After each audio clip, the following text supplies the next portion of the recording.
देखिए, एक बात जो हिंदुओं के मन में थी कि कोई ना कोई पार्टी तो होगी जो गौ हत्या को बंद करेगी, क्योंकि सभी हिंदुओं की मनोभावना है कि देश में गौ हत्या बंद होनी चाहिए और गौ माता को एक सम्मान का पद मिलना चाहिए। उनको पशु की श्रेणी से हटा करके माता के रूप में उद्घोषित किया जाना चाहिए। तो कहते तो सभी पार्टी के लोग हैं, लेकिन किया किसी ने नहीं। 78 साल बीत गए। तो हम लोगों ने कुंभ में सब पार्टियों से साफ साफ पूछा कि भाई बताओ, आप गाय का काम करोगे कि नहीं करोगे?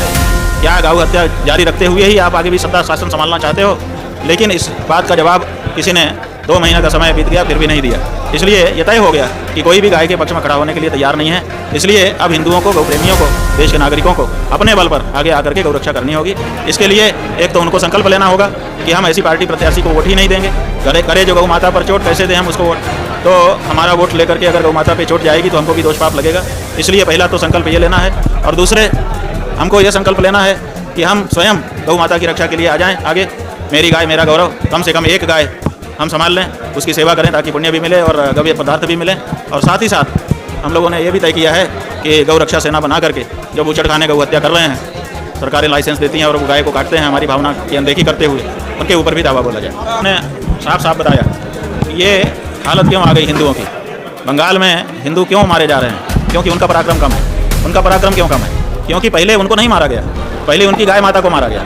गाय को मार करके उन्होंने टेस्टिंग कर ली कि इनके अंदर कितना बल है, कितना पराक्रम है। ये कुछ नहीं बोले, गाय कटती रही और हिंदू शांत बैठे रहे।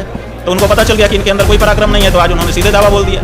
अगर वो गौ रक्षा में आते तो आज ये दशा न होती। और हम ये कहना चाहेंगे कि अगर आज भी बंगाल के हिंदू गौ रक्षा के लिए खड़े हो जाएं तो उनका पराक्रम जाग जाएगा और फिर उनकी तरफ उंगली उठा करके कोई देख नहीं पाएगा। ऐसा है कि हर प्राणी की रक्षा करना हमारा दायित्व है। हम किसी भी प्राणी की हत्या, हिंसा नहीं चाहते, लेकिन हम सबकी ठेकेदारी कर लें तो सबकी रक्षा नहीं हो सकती। इसलिए पहले गाय की रक्षा का प्रण हमने लिया है। जब गाय की रक्षा पूरी तरह से कर लेंगे, एकदम निश्चित हो जाएगा, तब फिर और आगे के बारे में सोचेंगे। देखिए, हिंदू कौन है, ये बड़ा प्रश्न है। तो हम आपको बताना चाहेंगे कि चाहे देश में, चाहे विदेश में, चाहे उत्तर दक्षिण पूरा पश्चिम भारत देश में, कहीं भी आप चले जाइए, अगर वहाँ कोई हिंदू मिलेगा वो कहे कि हम हिंदू हैं, तो आप उसका गोत्र पूछेंगे, वो कहेगा हाँ हमारा गोत्र है, ये गोत्र है। तो हर हिंदू का गोत्र होता है और जिसका गोत्र नहीं होता वो हिंदू नहीं होता। तो गोत्र होने का मतलब है गो माने गाय और त्र माने उसकी रक्षा करने वाला।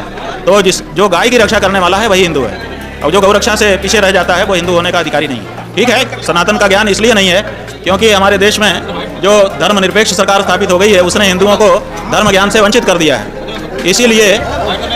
इसीलिए हमारे हिंदू जो बच्चे हैं उनको अपने धर्म का ठीक ठीक ज्ञान नहीं हो पा रहा है।